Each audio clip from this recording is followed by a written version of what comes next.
This week on the Truth Without Fear podcast, we are going to be discussing the memo. There's a few things we've got to talk about here. We're going to talk about, what was this? Who wrote this memo, which is Congressman Devin Nunes from California. We're going to talk about what this means for the Democrats, what this means for the Republicans, what this means for the Robert Mueller investigation, and what exactly this memo said. This week we got a great show, and we're really excited to have you guys on board. Let's do it.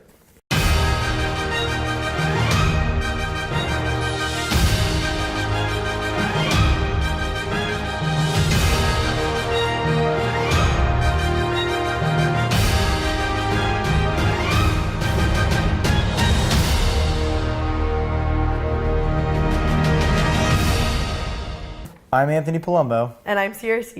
And we're back with another week for the Truth Without Fear podcast series. So Anthony, as you know, the news this week has been swamped with information about this memo that came out. Mm-hmm. A lot of the Democrats have been saying, there's nothing in this memo of any substance at all, and it's just the Republicans trying to distract from the Russia investigation. So what do you think this memo tells us? Yeah, so this memo actually tells us a few things that we didn't necessarily know outright before. Yeah. There's a few things that I want to point out to people. So, the original, on October 21st, 2016, the DOJ and the FBI sought and received a FISA FISA probable cause order authorizing electronic surveillance on Carter Page from the FISC. So Carter Page was a national security advisor for the Trump campaign. Uh-huh. And, this is kind of where that claim from a few months ago where Donald Trump said, there is surveillance happening on me and my team. So I want to point out a few things to you. So the first thing is, nothing how the dossier was funded was included in the initial filing. And now after a lot of weeks, we've kind of figured out that it was funded by Fusion GPS, who got money from the DNC, who got money from the Clinton campaign. So there's this kind of interconnected web here of money going to Fusion GPS from the Clinton campaign. There's a few things that it also talks about is, it cited extensively a September 23rd, 2016 Yahoo News article that actually specified information that was given by Steele himself. This information wasn't included in the initial FISA application, and it was admitted by Steele in British court. So, again, we're seeing a little bit of a pattern here from, this FISA court not really doing its due diligence when it's trying to surveil an American. So a few other things. Before and after Steele was terminated by the FBI as a source, it was still seen, and there was still evidence reported from Steele himself going into the FBI.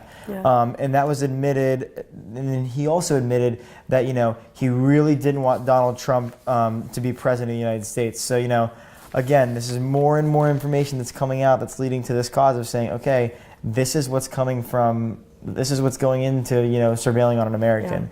So, again, what we kind of knew before with the, I think it was Associate Deputy Attorney General, Mr. Orr, he was actually demoted in the Department of Justice because of his wife's involvement in Fusion GPS. And so, his wife worked Fusion GPS and was a big person involved in writing this dossier and finding this dirt, so to speak, that kind of helped create this whole thing. So a few technical things that I want to make sure everyone knows about that we have kind of discussed so far that's important to the story is, the dossier was still in its infancy stages when the FISA application was submitted. We're kind of seeing something here that didn't even have a lot of evidence as it was, and it was still in its infancy stages. So how can we really say that there was a lot of context and a lot of research that went into it? And then another thing that's really key to note that Devin Nunes, the Congressman of California, said in this memo was that none of Steele's background was given when the application was submitted, and no one even cared to look into his ideological background because, like I had mentioned before, he had said that he did not want Donald Trump to be president, and essentially that he would do as much as he could to make sure that didn't happen. And then the final thing this memo kind of gives, and I think this is the big nugget that it says, is the fact that Deputy Director Andrew McCabe testified before the House Intelligence Committee that that no surveillance warrant would have been sought from the FISC without the Steele dossier information. And to me, that's the nail in the absolute coffin. With that, we see that, this memo that, like I stated before, was very loosely given, had not a lot of background, and was funded by essentially the Hillary Clinton campaign itself, is what went into surveilling on the Donald Trump campaign. So, we got to kind of ask ourselves, was this done properly? And, if this is how it went about, and if McCabe's testimony before the House Intelligence Committee was true, I think we have a lot more questions we have to ask ourselves. For sure. So, Ciara, a lot of the Republicans are saying this is kind of a very damning memo for the Democratic Party and, kind of President Obama. So, but what has been the Democratic response? I know it's been kind of mixed. Yeah, as the Democrats are up to their usual games, kind of saying one thing and then acting in the total opposite way. So everyone from like Nancy Pelosi to Chuck Schumer has been kind of refuting previous statements they've made and totally condemning this memo. For example, Pelosi, Schumer, all these big name Democrats released this letter that they wrote to Donald Trump, and it said, direct quote, "Hardworking men and women of law enforcement who are investigating Russia's interference with our presidential election and the nation's ties to your campaign, this is demeaning them." First off, when have the Democrats ever cared about our law enforcement? Exactly. Just when it's convenient for them, they care about our law enforcement, our FBI, our military, all these people, because it has to do with distracting from the Russia investigation. And this kind of goes into those things we were saying is, all they do is resist. They have no policy goals, and this is just another one of their things that they're saying. And furthermore, on a Russian TV show, Adam Schiff said that the FISA should be much more transparent so that the American people can understand what is being done in their name and in the name of national security, so we can have a much more informed debate over the balance between privacy and security. So finally, the FISA is opening up to the American people and informing them of abuses by the government, but it's a huge deal now, and Adam Schiff is one of the spear leaders of this fight against releasing the memo. Said it was detrimental to national security. And people are comparing it to the days of McCarthyism. Basically, they're all just comparing it to all these crazy things that have happened in the past, and then saying it's a distraction from the Russia investigation. Well, I just think it's incredibly ironic because, this Russia investigation, to me, it's a distraction from what Donald Trump's trying to do in office. We talked about it, last week a little bit. He's done a lot of great things in office. The economy's turned around. He's really trying to get a control of immigration. And, now we're just once again seeing another tactic of the Democrats trying to distract and delegitimize. From real work. But, it's just, the irony is just insane. Yeah. It's insane. And, now, of course, they're releasing this 10-page memo that's already been approved by the House and is waiting to be declassified by Trump. So we'll see what that says. Do you think we'll ever see the Democrats actually do something while Trump's president? No. Or do you think it's just going to be like this? It's all talk and no action. Yeah, it's incredible. And they have no agenda. It's just to do whatever the opposite of what Trump says. Yeah, and it questions as to whether is this when they get in, if they are to win the House of Representatives or the Senate in 2018, are they going to have any policy goals? So these are all, I think, very legitimate their questions. only real policy goal is to create gridlock and frustration in Washington. Mm-hmm. Which is funny because that's what they campaign on, not actually happening when they're back home campaigning. But we'll have to see. Yeah. So Anthony, this memo obviously has tons of implications. Where do you think we go from here? What's the next step? Yeah, I think there's a few different things that people are going to want to see. And, I think right now the most important thing to happen is for there to be some sort of transparency with the American people. Because, right now we have one side of it. We have the Republicans' memo. There's a lot of terrible stuff in it. But, I think the first thing that needs to happen is a FISA application needs to be released. And, I think we have to, get a statement from the court as to what is the legitimacy of what Devin Nunes wrote. I think we need to know, was the Steele dossier the main thing that, gave them the ability to actually surveil the Trump campaign? Because according to Andrew McCabe's testimony, it seems like it was a pretty integral part. And the second thing, like you had mentioned earlier, is that we need to see the Democratic memo. I think that's really important that we see the Democratic memo and understand what was said in there because, like I mentioned, this is one side of things, and let's get both sides and make sure we're making a wholesome decision.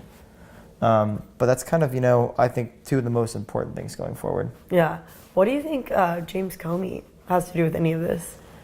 Yeah, that's interesting. So I'll read out one thing. James Comey, he's been pretty active on Twitter and social media since then. And he tweeted, this is his tweet. His tweet was, "That's it. Dishonest and misleading memo wrecked the House Intel Committee, destroyed trust with intelligence community, damaged relationship with FISA court, and inexcusably exposed classified investigation of an American citizen. For what? DOJ and FBI must keep doing their jobs." He never ceases to amaze me. My main thing in this is, damaged relationship with FISA court. This is, to me, is, holding the FISA court accountable. Yeah. And, making sure that these individuals that are being surveilled for a legitimate reason, not just some loosey-goosey memo that someone put out that was funded by the campaign of the opponent of the person that wrote it. Yeah. And what do you think? What do you think Comey should do? I think he definitely, doing all this stuff on Twitter is not solving anyone's problems. He needs to be honest about what happened here, what his role was, and what was going on, and just hold a press conference and be honest with the American people. That's his duty. So he signed up for. Yeah, it is a little bit ironic because, he always gives President Trump a hard time for being on Twitter. But he's doing the same thing. He's doing the same thing. Yeah.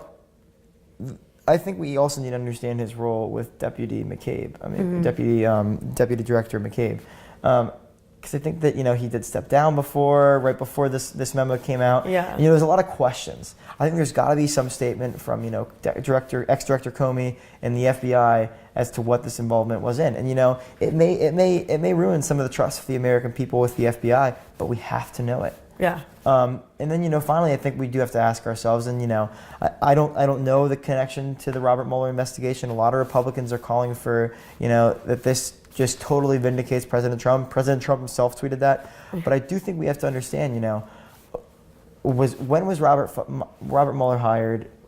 Did this have anything to do with it? And, when did he know about the Steele dossier, and what has that had to do in his investigation? I think those are all questions hopefully we'll know here pretty soon. So I think this week we have a lot of questions to ask, from the Democrats' response to the involvement of the FBI and the intelligence community in the FISA court.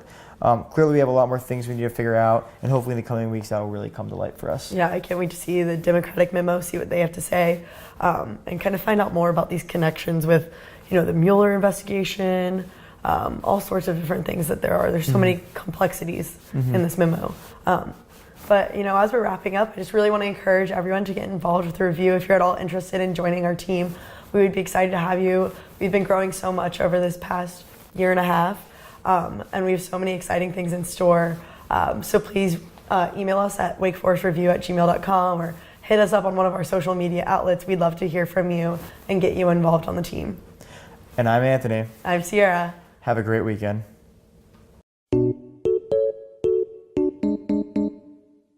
And I think we have a very open conversation to have about what's going forward with the intelligence community. Yeah. I was trying. I was I could see you about to laugh, and I was like. All right, I will do it.